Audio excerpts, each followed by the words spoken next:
Magandang umaga po sa inyong lahat. So ngayong umaga, meron akong i-share sa inyo na tips kung paano i-handle ang guest. Isa sa pinaka-importante na dapat nating malaman kung paano ba talaga natin i-handle ang guest. Kasi alam naman natin ang guest ay isa sa magiging pinakamalaking source talaga sa kahit anumang klaseng opportunity, lalong-lalo na pag business. Kasi kung wala kang guest, lalong-lalo na po sa pagdating ng hospitality, wala kang income. Kaya ngayon, yung tips na i-share ko sa inyo ay tips kung paano ba sila i-handle yung ating guest. So, importante na dapat bilang empleyado is dapat meron tayong idea kung ano ba yung dapat nating gawin pagdating sa guest. So, alam naman natin bilang guest, meron yang tatlong uri na dapat nating malaman. So, una, yung ating malaman ay dapat yung needs, yung wants, at saka yung expectation. Yung tatlong yan, yung needs, wants, at expectations, yun yung mga kailangan natin gawin at gawin ng maayos. Kasi yun yung magandang ehemplo para pwede nilang balikan yung isang establishment. Pag maganda yung treatment mo, maganda yung service ng pagkain, maganda, masarap yung lasa, maganda yung venue, at merong magandang pag-uugali, merong talagang ma-delight mo sila. So, ano ba yung mga needs nila? Siyempre, andyan na yung mga needs na kailangan nila. Kaya pumunta sila sa isang resort, hindi lang kundi kakain sila, kundi yung talagang maganda yung pagkakaayos ng isang rooms, maganda yung area or yung surroundings, malinis.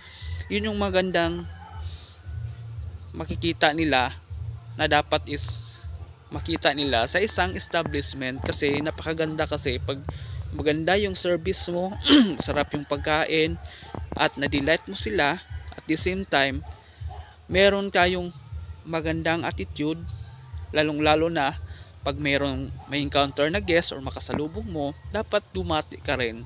Good morning ma'am, good morning sir. At sa panong paraan is talagang napipil nila na talagang meron tayong magandang treatment sa kanila, sa mga guests. So importante yon na dapat nating pag-aralan, or hindi naman talaga is dapat ihabit na. So importante yung needs. At saka ano ba yung mga wants nila? Kasi ang guest minsan may mga wants sila na gusto nilang kainin na ganong pagkain, or gusto nila ng extra service sa mga rooms. So importante rin kung ano yung mga wants nila, as long as kaya mo namang gawa ng paraan bilang ikaw ay isang in charge sa isang department, dapat is mabigay mo sa kanila kung ano yung mga wants nila na sa tingin mo ay magawa mo naman nga yan sa araw na yan. Pero pag wala, talang wala ka na magagawa kung wala talaga. Pero maganda talaga is maging prepared ka kung ano yung mga kailangan, mga posibleng ihingi ng guest, meron ka. So napaka-importante na dapat yung needs, tsaka wants, tsaka yung pangatlo, yung expectations. Kaya bilang guest, importante lahat ng guest, pag yan, lalong-lalo na pag sila ay nag-check-in sa mga mamahaling resort o restaurant, ay nag-expect talaga yan ng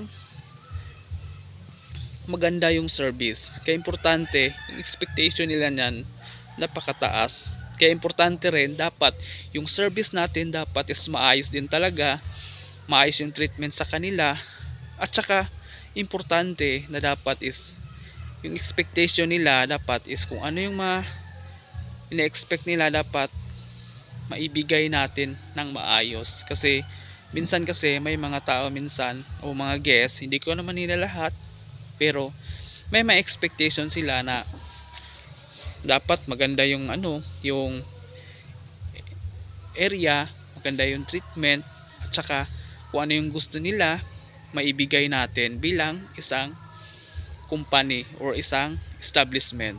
Yun yung mga bagay na dapat nating malaman. At alam nyo ba na meron dalawang klase ang guest?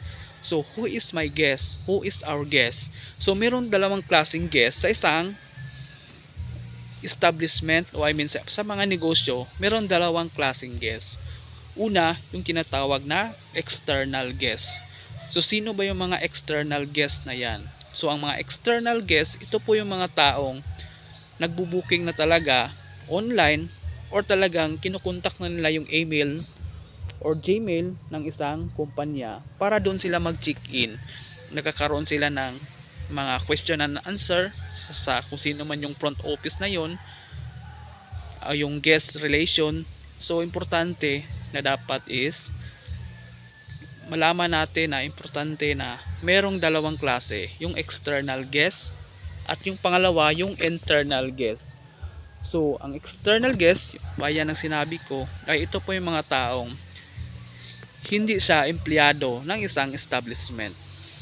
At ngayon dapat malaman natin na yung guest na internal, ito po yung guest na empleyado na kumain mismo sa resort at nagbabayad lalong-lalo na pag yung mga managerial position. Pero meron namang sitwasyon na yung isang empleyado, lalong-lalo na pag ikaw ay manager o anumang yung position mo, pag ikaw ay nagtrabaho at lumabas ka na sa trabaho mo at gusto mong kumain sa tinatrabahuan mo, pagpapasok ka sa area na yan, ang tawag na sa'yo na ay external guest. So may posibilidad kasi na bilang empleyado meron tayong karapatan na kumain o pumasok sa ating tinatrabahoang resort na isang guest. Kain tayo doon, kung ano yung service, dapat same lang din talaga yung treatment.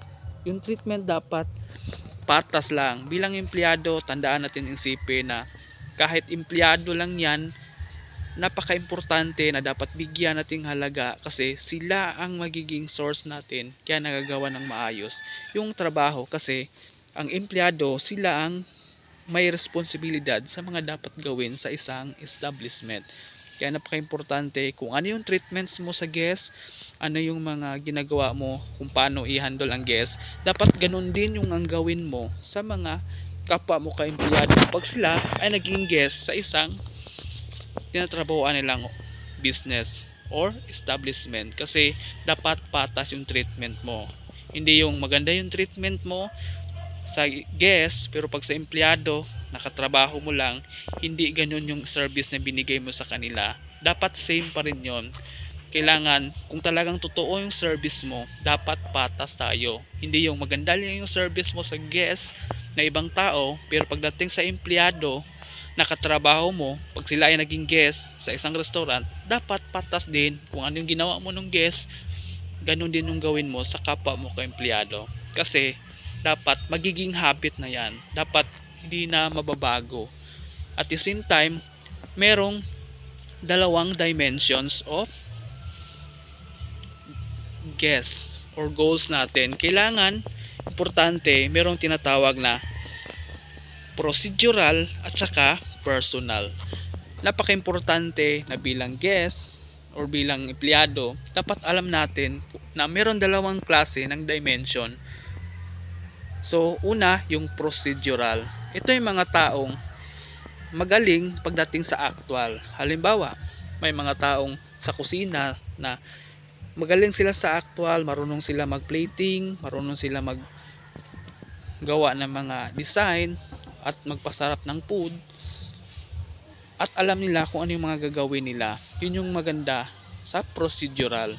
At meron namang tinatawag na personal. So sa personal, meron ding tao na mapat magaling ka sa verbal communication. Importante bilang isang empleyado, lalong-lalo na po pag ikaw ay nasa harap ka talaga, yung mga front office, yung mga dining, o yung mga housekeeping, ano pa yung department na yan, importante na dapat meron tayong body language. Alam natin yung dapat na meron tayong body language. Dapat pag may nakita tayong guest o nakasalubong, dapat meron tayong sasabihin na good morning ma'am, good morning sir. So meron tayong tinatawag na pagbati na may kasamang ngiti. Napaka-importante yon. At the same time, importante rin na dapat is meron tayong magandang example sa kasama natin. Dapat maging calm and confident ka Yun yung napaka-importante rin na dapat gawin mo bilang empleyado, at dapat mong ipakita sa guest na dapat ikaw, pag ikaw ay nag-share, dapat or nag-service ka sa kanila, dapat confident ka at calm ka sa mga gusto mong gawin. Importante yon, kasi napaka-importante na dapat is malaman natin yon na merong procedural at saka merong personal. At alam nyo ba, sa procedural at saka yung personal, merong tao na dapat malaman natin na merong apat na category. Una, merong tinatawag na low procedural, low personal. So ang low procedural, ito pa yung taong hindi na nga marunong sa actual, hindi masyado marunong talaga, or hindi pa masyado alam yung paggawa ng procedural, hindi pa marunong pagdating sa personal. So importante yon na dapat malaman natin na sa personal, dapat merong yung attitude natin at yung behavior dapat is maganda. At the same time, dapat galing sa kalooban mo. Kung ano yung pinapakita mo sa guest, dapat totoo yan, hindi lang pakitang tao. Na talagang yun yung isa sa mga magandang gawin, na dapat sa personal na meron tayong magandang attitude or behavior, kasi yan magiging habit natin yan. Pero nasa sayo pa rin yan, kasi kung talagang yung attitude mo hindi na maganda, kailangan ikaw na yung gagawa ng paraan para paano mo siya maiayos yung attitude mo, para makakatulong naman sa'yo yon kung paano mo siya maiayos yung trabaho mo.